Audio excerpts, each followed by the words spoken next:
علیہ وسلم نے ارشاد فرمایا، اللہ عز و جل فرماتا ہے، اے آدم کے بیٹے، جب تک تو مجھ سے دعائیں کرتا رہے گا اور مجھ سے اپنی امیدیں اور توقعات وابستہ رکھے گا،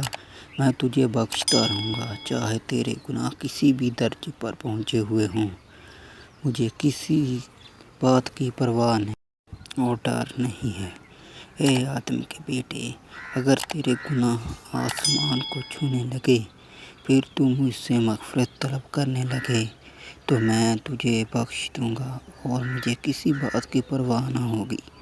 اے آدم کے بیٹے، اگر تو زمین برابر بھی گناہ کر بیٹھے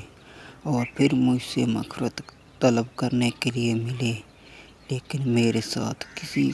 طرح کا شرک نہ کرنا ہو، تو میں تیرے پاس اس کے برابر مغفرت لے کر آؤں گا۔